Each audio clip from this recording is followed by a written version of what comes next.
Today we have Cameron. I don't know if I know of many people who know more about flow than Cam. And Cam's also responsible for a lot of inspiration for me personally from a coaching perspective. If you haven't already, definitely check out the Flow Center because they do some really good stuff in the teaching, learning, coaching, education space around flow.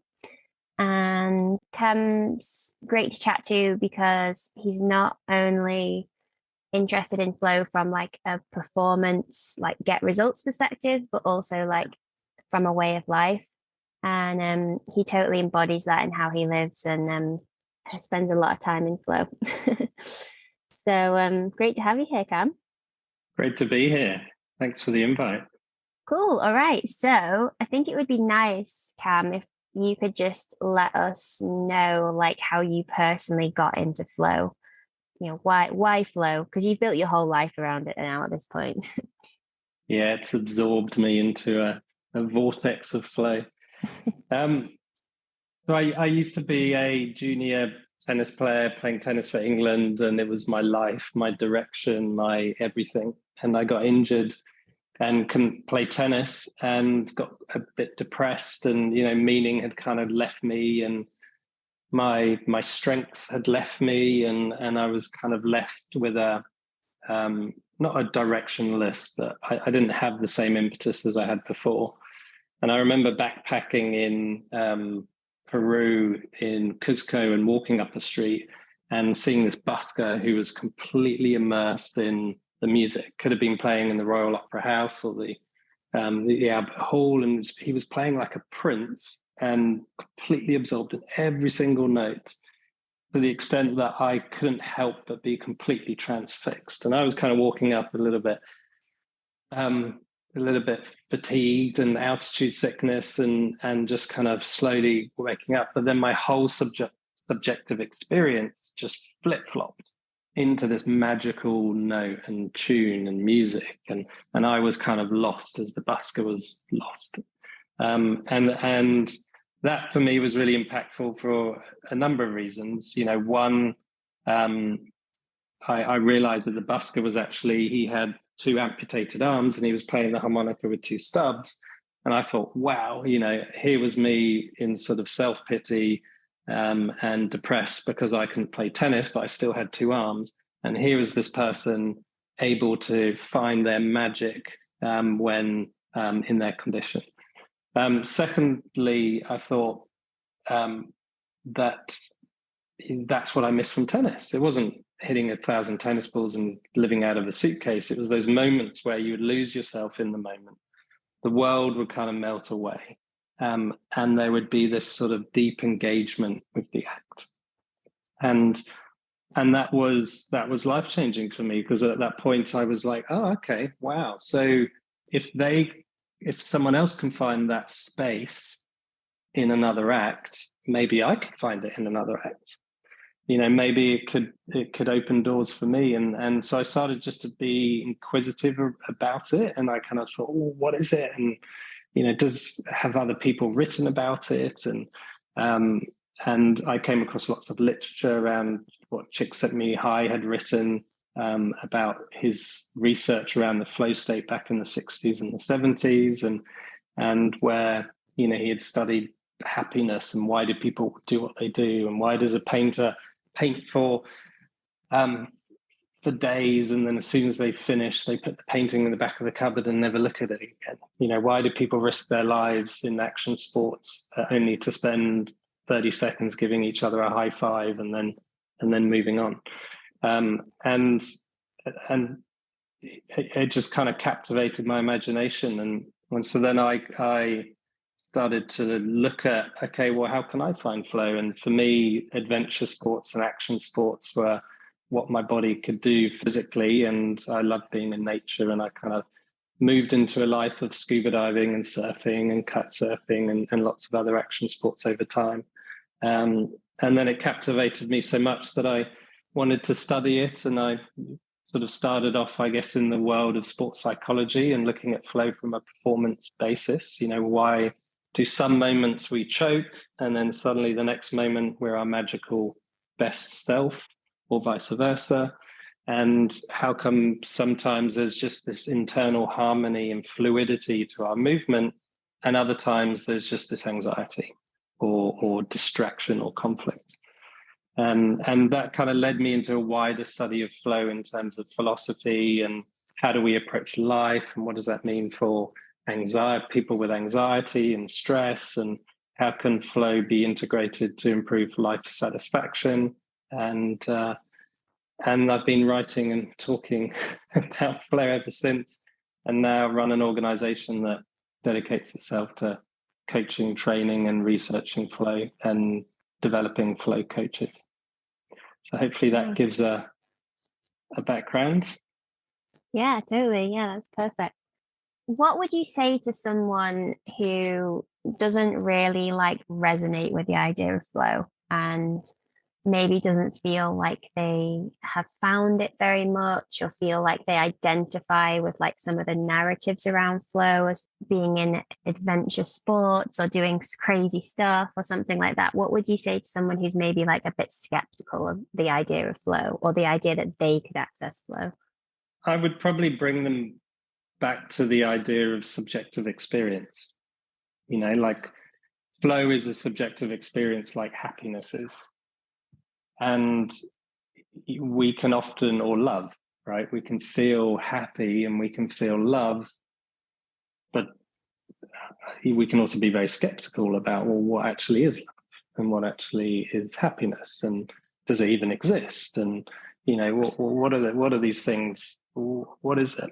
And when we start to look at a subjective experience through the lens of our experience, as opposed to through the lens of our logical, critical brain, we start to have a greater connection and value around subjective experience. Often is the case. And I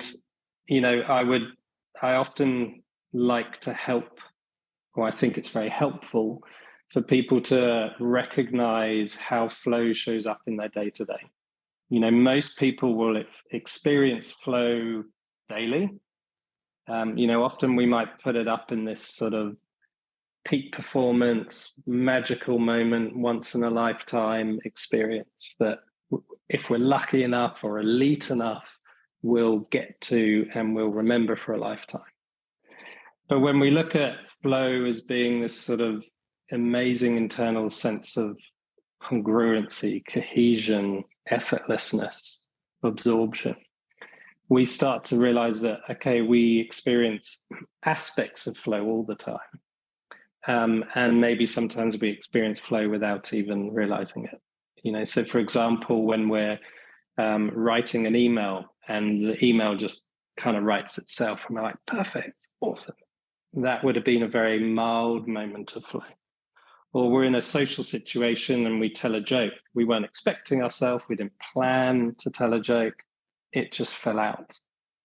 And when we start to recognize these mini moments, or when we start to see them in others, kids are great at being in flow. And when we start to see this subjective experience around us, we start to recognize it more and identify it more.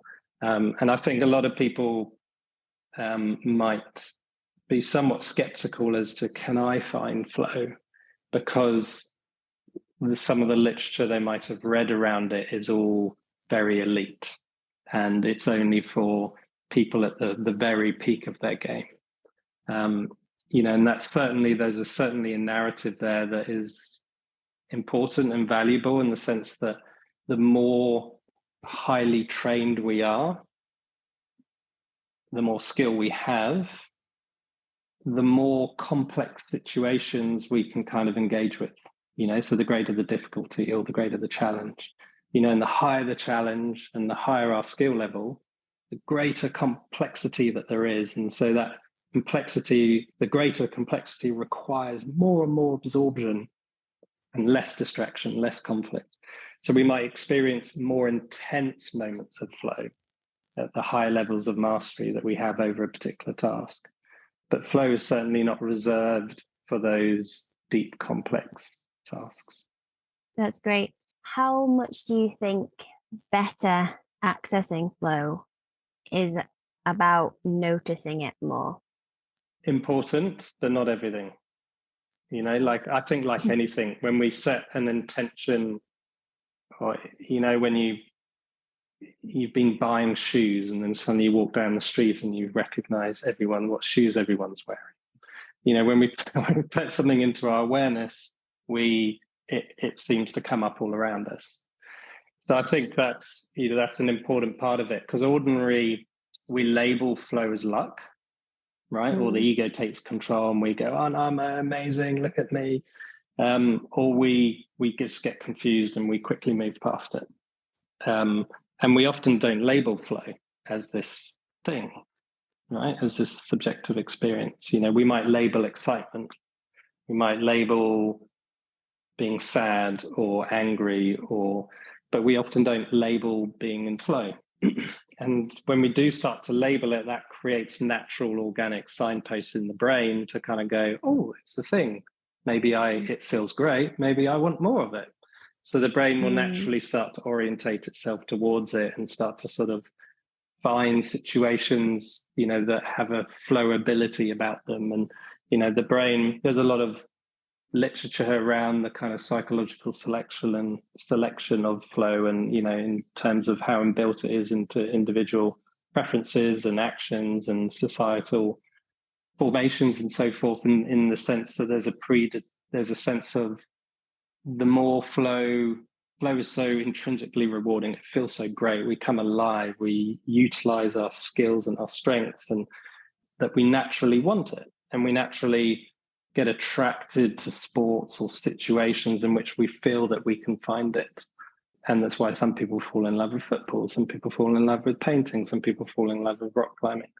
And we naturally move towards those spaces that allow us to find our flow. Mm-hmm. Yeah. So I think that some people worry that the more they think about flow and the more they try to find it, and the more they try to kind of strategize around it, that they're more likely to miss it, or to be distracted, or to actually have there be more anxiety. And this feeds into a little bit about what you said around, like, people think flow is luck. And I've heard so many athletes say to me, like, oh, flow's not something you can find. It's not something you can look for. It's something you need to grab when it's there.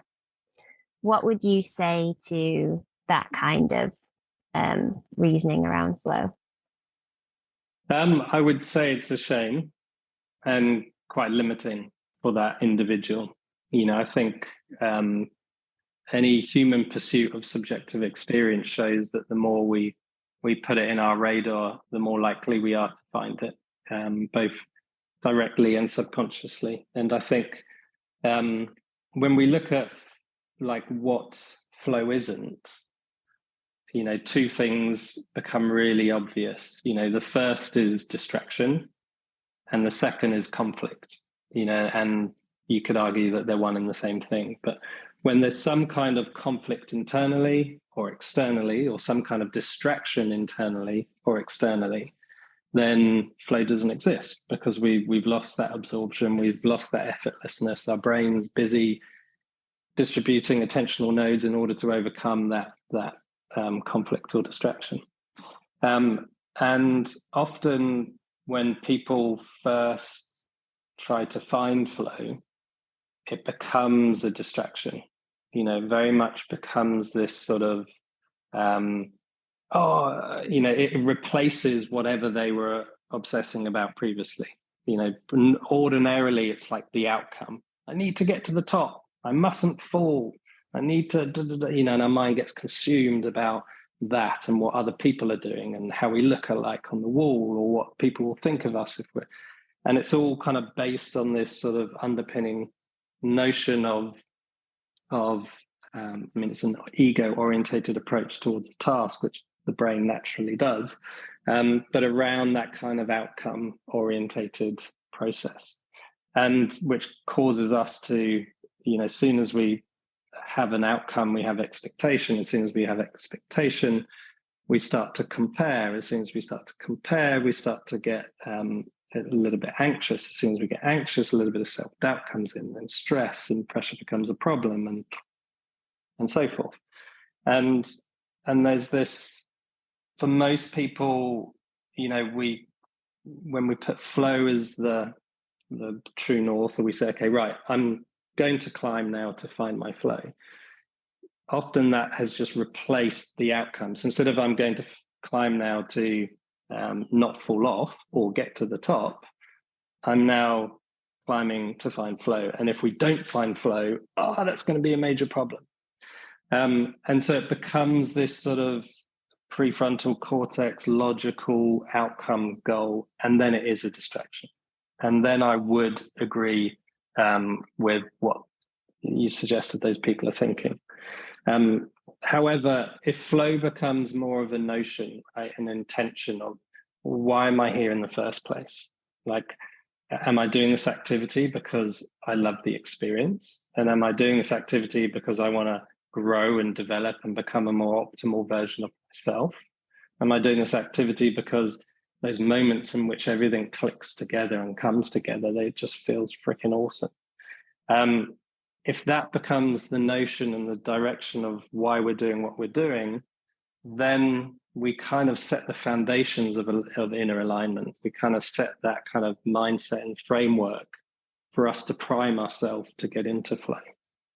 So I think that kind of more, there's sort of notion, intention, and then kind of conscious goal setting, if you like, and then moment to moment focus. And if flow is in that moment to moment focus, or that kind of more goal setting scenario, then it can become very distracting and a conflict if we don't arise it. But if we sit with it in a more of a sort of I call it a flow mindset or a flow approach. If we sit with it in that kind of, my approach here is I'm engaging to find flow, then it becomes super helpful. When we're in an activity in climbing, we just want to be focused on the rock, moment to moment, present, dealing with what's in front of us. We don't want to be thinking about flow. We don't want to be thinking about the outcome. Mm-hmm. Yeah, that makes total sense. So it's really kind of about prioritizing the experience, the moment to moment experience, rather than thinking of flow as something that hasn't happened yet. If you know what I mean, like thinking about it as this future state rather than I'm about to do something for the presence of it and for the moment to moment value of it rather than what it might give me in the end. Yeah. Do you want to say anything more about that, or I'll move on? Yeah, I also think it's important to set up the situation for play. Like if we take a different concept, a classroom or a workplace or a kitchen or whatever, if we just sort of hope to create good food or have productive employees or we want kids or people to learn, and just wait for the moment that they're interested and then suddenly, captivate it, we lose so much other opportunity. But if we structure the classroom, the kitchen, or the workplace with things that help people become focused, become engaged, not get triggered to sort of outcome ego orientated ways of thinking. If we structure the challenge of the task in a way that's fun and difficult but achievable, then that's going to help. If we sort of structure the environment and the task and the challenge in a way that's highly motivating, then that's going to be really helpful for finding flow. And we won't ordinarily do those things if flow isn't a focus. Mm-hmm. Yeah. So you at the Flow Center have like what you call a pathway to flow. Can you tell us, without going through like all the steps in detail, can you tell us a little bit more about its purpose and how you've used it to help people access flow? Yeah, sure. So, one way of explaining it is this, we have our self-leadership. How do we lead ourselves? What's our approach? What's our mindset? This sort of underpinning, a little bit like what I was talking about. And we feel that there's a certain way to mold that that's really helpful to finding flow. And then a sort of a second, like we split it into three phases really. And then the second phase is more the kind of, okay, I'm about to climb, or I'm on the rock and I'm just chalking up my hands and getting ready. There's this sort of, okay, well, how do I manage my consciousness? How do I self-regulate myself in a way that's conducive to finding flow? And then lastly, okay, I'm in the moment, I'm ready to go. How do I let go? How do I kind of reach that total state of trust and allow intuitive action to occur? So that pathway is kind of designed, I guess, to work with, everyone's different, right? And some people have this amazing ability to trust themselves, but they just can't manage their thoughts. And as soon as the thought gets into their head, they can't let it go. Other people, just don't have experience emotionally of managing their emotions or their attention, essentially.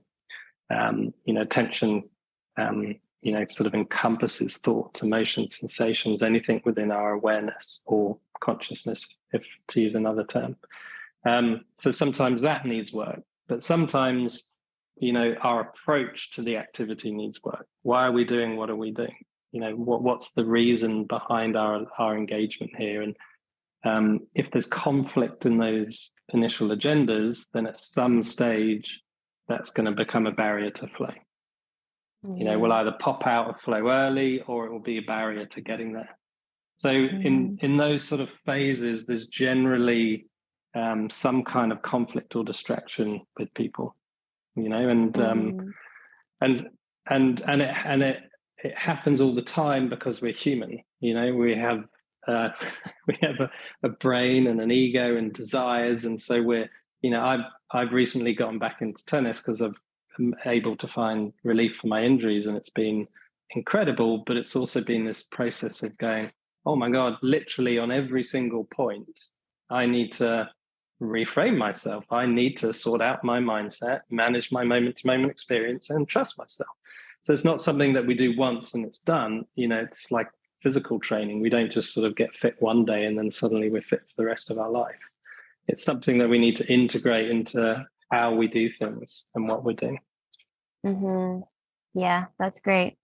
So how much do you think flow, if you were to help an individual find flow, how much of it is, as you said, like removing those distractions, and how much of it's actually teaching someone like positive action steps that might help them better access flow? So another way of thinking about that is like, how much of flow is actually about removing things that might be in your psychology, like removing distractions, and how much of it is about adding ideas, action steps, strategies, practices to what you're doing?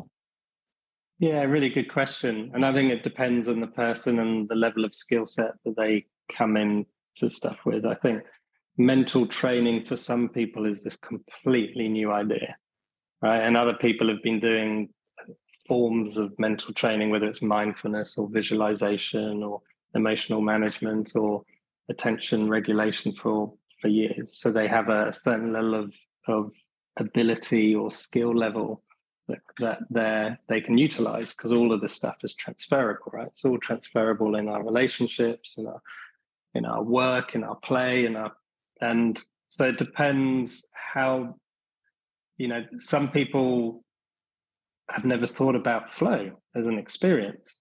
And so being able to, that takes time, and that takes sort of, we need to add more strings to our bow. We need to add more arrows to our quiver in that sense. We need to sort of raise our level of awareness and tools. And a lot of it is also getting out of our own way.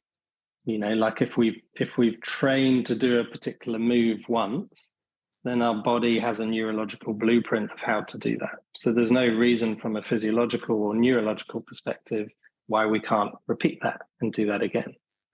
And so often what's stopping us is ourselves, our own thoughts or our own barriers, or and so a lot of it is, once we've acquired the skills, then stripping back. I tend to come in, generally speaking, with very elite athletes, and it's sort of mostly stripping back stuff, and then giving them one or two things, but they've developed a whole suite of skills over their last sort of 10 years or so. So it really depends on where people are at with their journey, but it's a really nice, I like the question because it's a really nice way to sort of think about, well, for me, do I actually need to let go of stuff and take stuff away and get out of my own way? Or do I actually need to upskill and learn things here because maybe I've never been taught? Most of us go through life and school, never really taught how to manage our thoughts or our brain, or how to evoke and sustain subjective experiences that we want in our life. We often get to a traffic light that's red and go, oh, I'm late. And that takes over our whole experience and it manages us. Most of us aren't taught how to manage ourselves in that situation. So sometimes it's really important to kind of level up. Yeah. You've mentioned a few times this idea of getting in your own way. What are some of the most common, like, internal distractions that you see that prevent people from accessing flow? And maybe just go into a bit more depth around what that actually looks like. God, how long have we got? Okay, maybe what about we focus on, say, the ego? There's more external ideas that, like, the ego loves, and how that can be distracting. So like in climbing, like, it's really nice for the ego to be able to come away at the end of the day and say, I did this climb, or, I flashed this, or I did this quicker than someone else, or like the egoic part of us just loves that, right? We love numbers and getting to the top and succeeding and all of that. But then it's also really fearful of not getting those things. And that can obviously be a huge distraction. So yeah, maybe you could tell us, like, how some of the stuff that's within the pathway or within the sort of the coaching work that you do might help someone like that remove that as a distraction. Yeah, I mean, we're all complex human beings, I think, and the only people who aren't complex are the people we don't know well enough, and we've all got intricacies from our childhood and our upbringing, and we've all got just different agendas as to when our ego pops up and when it doesn't. And for some people that have had trauma in the past, our ego has sort of, and probably more our super ego rather than our ego. And I guess a way I like to sort of simplify these vague concepts is sort of the me and the I. We have this volitional sense of I, but then there's also this me. What do people think of me? What do this sort of projected self-image that we have of ourselves? And all that volitional I stuff is really helpful, and often all the me related thoughts are not helpful, and the me is more kind of like super ego sort of related stuff. And Is that like the PR version of yourself? Yeah. It's the part that we want other people to think that we are, rather than the part that we actually are. And for some people, we get so lost in it, some people become that and they don't know any different, right? And the Instagram profile is the kind of the epitome of it, I guess, for a lot of people.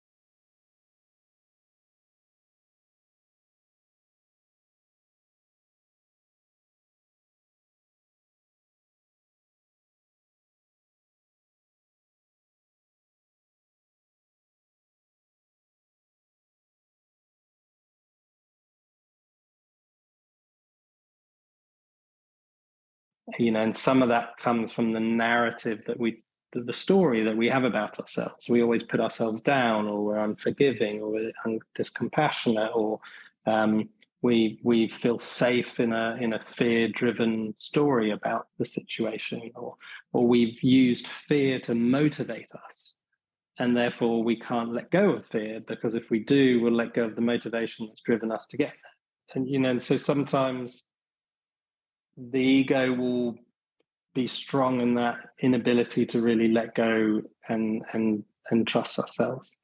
That's a sort of a a common one. And then, you talked about outcomes and focusing on things that aren't necessarily helpful, and goal setting is like this massive area of like disaster zone, right? Where in some ways it can be really helpful, and it's, structures our attention, it gives us a focus, it gives us stepping stones. But in other ways, it can be really dangerous in that we become attached to the goal. And instead of it being a signpost of this is where I want to go, it becomes this like destination of I have to get here. And then as soon as we become sort of attached to that causes conflict and distraction and stress and that kind of escalation of anti-flow begins. So those are typically the common ones. In athletes, there's this sort of perfectionism that often exists, and sometimes a sort of a level of selfishness or narcissisticness that has allowed them to get to where they've got, but then they struggle to sort of let go and trust.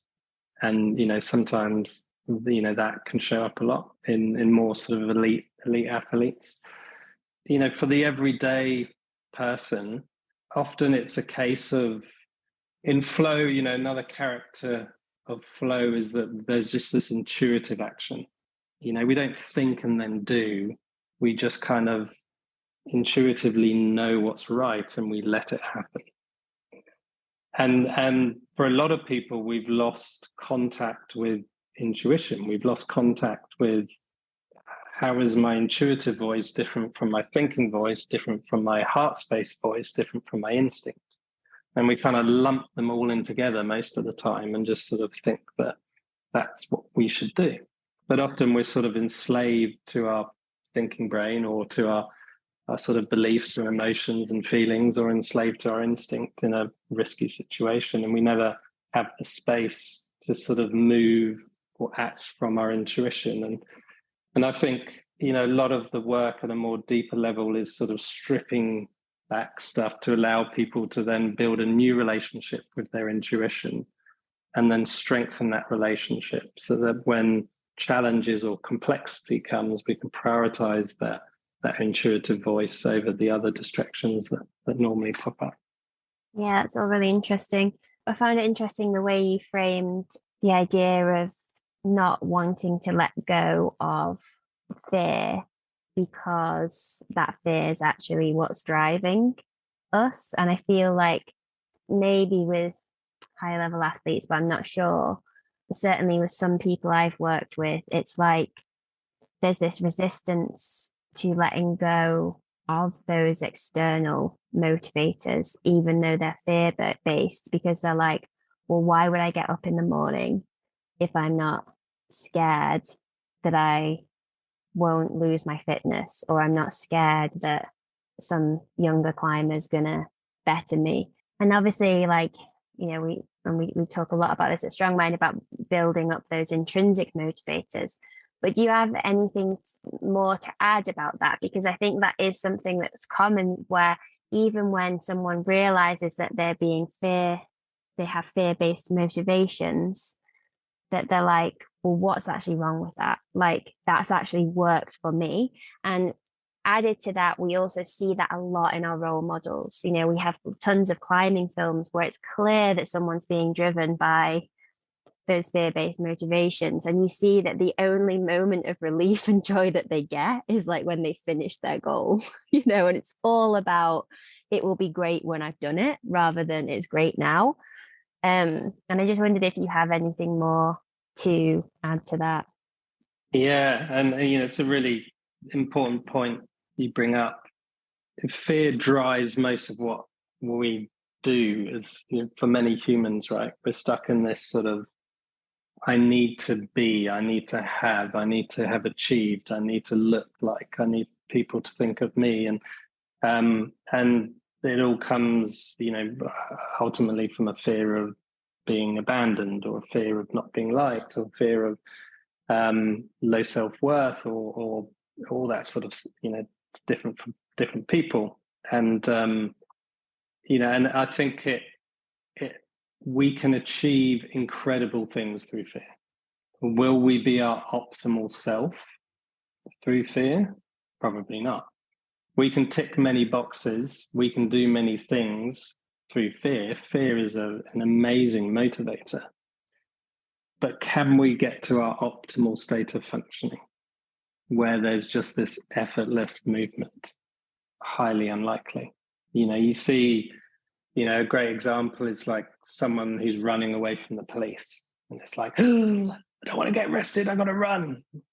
Bolt of fear allows us to suddenly, scale a wall that we wouldn't have been able to, or a fence that we wouldn't have been able to scale normally.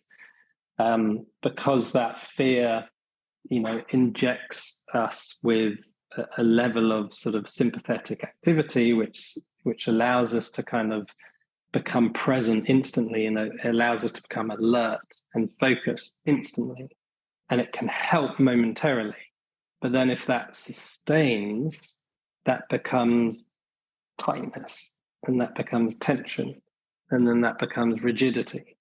And then we lose that kind of initial spike of helpful, like physiological neurochemical helpfulness. And when we have fear as a motivator, then that sustained rigidity and that sustained tension and that sustained fatigue that comes from that becomes prominent. And then optimal function is almost impossible when we're trying to perform at 100% with a tank that's only got 60% in it. And I think what's difficult for a lot of people is that has worked in the past. It's got them off the couch. It's got them onto a route. It's got them to do something. But then I question, well, what if you had done that through other motives? How much better might you have climbed? How much better would the route have felt? How much more joy might you have felt? And you talked about when fear's this motivator, we kind of do enough to get past it. And then we have this relief of, oh, thank God that's over. And that relief can feel pretty good. But ultimately, that whole experience has been pretty stressful. And then quickly the brain goes to, well, what next? But when we have more intrinsic drivers or flows at like a priority, and we're doing reasons for things of being our optimal self and having the richest subjective experience possible, then suddenly that whole process becomes joyful. And instead of feeling relief when we get to the top, we get this immense sense of gratitude and kind of joy and just the whole thing coming together and privilege of this thing actually, us living such an amazing life that we're able to go climbing and reach the top. And it sustains itself, and we're able, and then that kind of embeds a bit more into who we are as a person, and it becomes more consolidated as to who we are in terms of our development, and then which consequently affects our decision making and all the rest of it. And one thing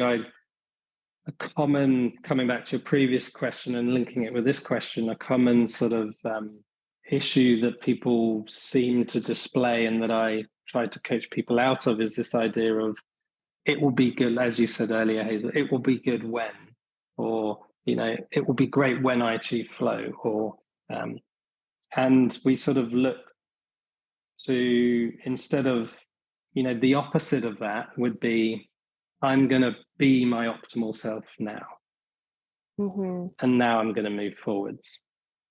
And I guess that's the difference, between sort of being flow and finding flow, and often, seeking flow as this sort of utopian high experience, which then becomes highly frustrating when we don't find it.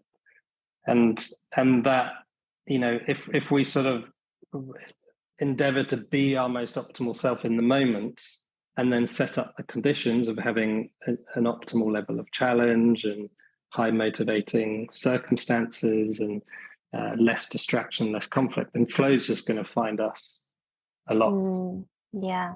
Cool. Well, thanks a lot, Cam. That was great. So many amazing nuggets in that conversation for sure that I think people get a lot out of. So thanks a lot for that. And thanks for those of you who could come live. It's been great. Thanks a lot.